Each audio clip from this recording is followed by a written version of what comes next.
सोच रहे हो बस बादल की उड़ानों तक, मेरी तो निगाहें सूरज के ठिकानों तक। अंधेरों की सरकार अब जाने वाली है, जनता की हुंकार अब आने वाली है। झूठ के महल ज़्यादा देर नहीं टिकेंगे, नेताजी के सिपाही फिर से लड़ेंगे। बड़ा हुआ तो क्या हुआ, जैसे पेड़ खजूर, पंथी को छाया नहीं, फल लागे अति दूर। ने पूरी कर दी थी। अब पता लगा लीजिएगा मिर्ज़ापुर और पूर्वांचल में पानी उस तरीके का नहीं जाता, उसमें भी व्यवस्था कर देते। जहाँ जहाँ अधूरी योजना है उसे पूरा करा देते। कन्हर योजना अभी तक अधूरी पड़ी हुई है, बहुत पुरानी है। इसी तरीके से पूर्वांचल में सरयू परियोजना से 8 जिले पूर्वांचल के सिंचाई में थे।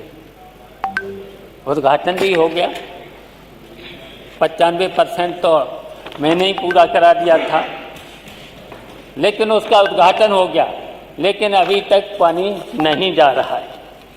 बुंदेलखंड में जलाशय डैम मैंने कई बनवा दिए थे। मैंने देखा कि 2 साल तो उसमें कोई दिक्कत नहीं आई है बुंदेलखंड में पानी की, लेकिन क्या उन जलाशयों के लिए इस बजट में रख दिया गया होता? तो इसलिए मैंने कहा किसानों की चिंता नहीं है, गरीबों की चिंता नहीं है। विद्युत व्यवस्था में अभी मंत्री जी बोल तो रहे थे, बहुत कुछ कर दिया है। उन्होंने कहा कि जिला स्तर पर 24 घंटे, तहसील स्तर पर 22 घंटे और संपूर्ण गांव 20 घंटे। हम तो यही मंत्री जी अगर सामने होते तो कम से कम गांव में 10 घंटे रात को, 10 घंटे दिन में बिजली दे दो, इतनी ही बिजली दे दो। अगर इतना नहीं दे पाते हो तो कम से कम 8 घंटे दिन में, 8 घंटे रात को, ये व्यवस्था होना चाहिए। ट्रांसफार्मर हम तो जान रहे हैं कि ट्रांसफार्मर सही है कि थोड़ा सा सुधार हुआ है, लेकिन जो कह रहे थे मंत्री जी कह रहे थे उतना सुधार अभी नहीं है। इतना देखिए विजिलेंस के द्वारा और विजिलेंस के साथ साथ यहाँ तक कि लाइनमैन भी फोटो खींच लेता है, और जो कि फोटो खींच करके वहाँ का जेई जाता है सीधे थाने में FIR।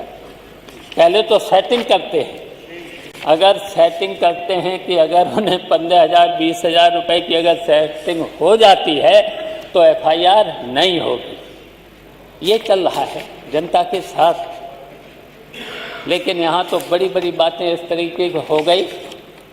ये लगता है कि इस बजट ने और 2024-25 के बजट ने शायद दुनिया में सबसे नंबर 1 उत्तर प्रदेश कर दिया है।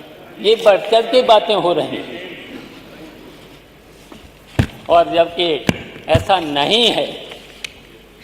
आज भी अर्थव्यवस्था में उत्तर प्रदेश 32वें स्थान पर है, केवल बिहार पीछे है इससे। लेकिन यहाँ लगता है कि उत्तर प्रदेश नंबर 1 पर हो गया है। तो इस तरीके की ये बातें चल रही हैं। और अधिष्ठाता महोदय, क्योंकि समय कम है, बातें तो बहुत सी थीं कि महोदय सरकार अफसाही के दुष्चक्र में फंस चुकी है। अफसर सरकार से और सरकार सदन पर जनता से झूठ बोल रही है, तथ्यों को छिपाया जा रहा है। 2016-17 में हमारे प्रदेश की अर्थव्यवस्था 12.5 लाख करोड़ थी।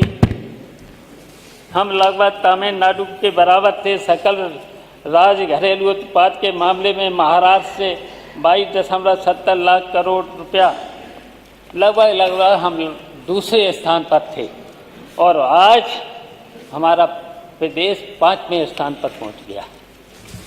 ऐसे बढ़ चढ़ के बताई जा रही हैं। तो ये आंकड़ा सामने है। अर्थव्यवस्था के लिहाज से हमारा उत्तर प्रदेश आज 5वें पोजीशन खिसक गया। महाराष्ट्र, तमिलनाडु के बाद कर्नाटक, गुजरात की अर्थव्यवस्था हमारे प्रदेश की अर्थव्यवस्था से बड़ी हो गई। महाराष्ट्र 42.77 लाख करोड़, तमिलनाडु 21.55 लाख करोड़, कर्नाटक 28.9 लाख करोड़ रुपया, गुजरात 27.9 लाख करोड़ के बाद उत्तर प्रदेश की GST भी 24.99 लाख करोड़ रुपए है। सरकार से सच्चाई को स्वीकारने में और अपनी आर्थिक नीतियों को सुधारने की बजाय झूठ का पर्दा डाल रही है। जैसे जैसे जब बजट खर्च नहीं कर पा रहे हैं तो हर साल बजट का आकार बढ़ाने का औचित्य क्या है, समझ से परे है। अगर आज कबीरदास जी होते तो क्या कहते? बड़ा हुआ तो क्या हुआ, जैसे पेड़ खजूर, पंथी को छाया नहीं, फल लागे अति दूर, कर्ज बढ़ा हुए बजट बेकार है। जी बहुत धन्यवाद।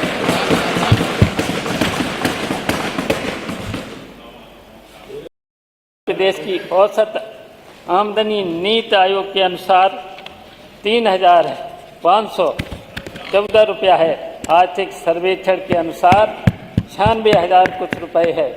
वहीं सिक्किम, दिल्ली, गोवा के प्रति व्यक्ति आय 5 लाख रुपए से अधिक और तमिलनाडु, गुजरात, कर्नाटक जैसे बड़े राज्यों की प्रति आय 3 लाख रुपए से अधिक है। मानवर मेरी चिंता है कि हमारे देश प्रतिदिन तुलना में पिछड़ता चला जा रहा। अभी तो समय है मेरा, नहीं हो गया अगर समय है, अगर समय नहीं है तो 2 मिनट तो हैं नहीं, एक तो हम मिनट कुछ नहीं अब बोलना चाहते हैं। एक मिनट। केवल तुम सोच रहे हो बस बादल की उड़ानों तक, मेरी तो निगाहें हैं सूरज के ठिकानों तक। ये वित्त मंत्री की शायरी। तो ये शायरी सुनकर मुझे लगता है खुद को आसमान से उड़ता हुआ बाज समझ रहे हैं, लेकिन हकीकत यह है कि ज़मीन पर जनता बदहाली से करहा रही है। आपकी निगाहें सूरज के ठिकानों तक होंगी, पर क्या यह बताने की जहमत उठाएंगे कि प्रदेश का किसान कब तक सूखे खेतों को ताकता रहेगा? युवा कब तक बेरोजगारी की तपती धूप में भटकते रहेंगे? महिलाएं कब तक असुरक्षा की काली रातों में जीती रहेंगी? जी बहुत आप बादलों की उड़ान और सूरज की रोशनी की बात कर रहे हैं, पर क्या यह सच नहीं कि प्रदेश के विकास की योजनाएं हर बार वादों के बादलों में घिरी जाती रहीं? और अब जब बरसात का समय आता है तो जनता के हाथ सिर्फ सूखा ही लगती है। आपकी निगाहें सूरज पर हैं, पर सड़कों पर गड्ढे, अस्पतालों में दवाओं की कमी और स्कूलों में टूटी छतें आपको क्यों नहीं दिखती? 16 मिनट होने जा रहा है। गरीब की थाली से गायब होती रोटियां, महंगाई से बिलखती गृहणियां और लूट पाट से सहमे व्यापारी, ये सब आपकी सूरज जैसी रोशनी से क्यों चुप हो जाते हैं? बहुत धन्यवाद। बस थोड़ा ही और। अरे नहीं, हो गया, एक मिनट हो गया 16 मिनट हो गए, 17 मिनट। एक मिनट बस। अपने साथियों को तो कुछ बोलने इसमें, मैं अपने केवल साथियों से, अंधेरों की सरकार अब जाने वाली है, जनता की हुंकार अब आने वाली है, झूठ के महल ज़्यादा देर नहीं टिकेंगे, नेताजी के सिपाही फिर से लड़ेंगे, हर खेत को पानी, हर हाथ को काम, यही है समाजवादियों का पैगाम। अखिलेश हैं उम्मीद, अखिलेश हैं शान, 2027 में फिर होगा उनका नाम। धन्यवाद।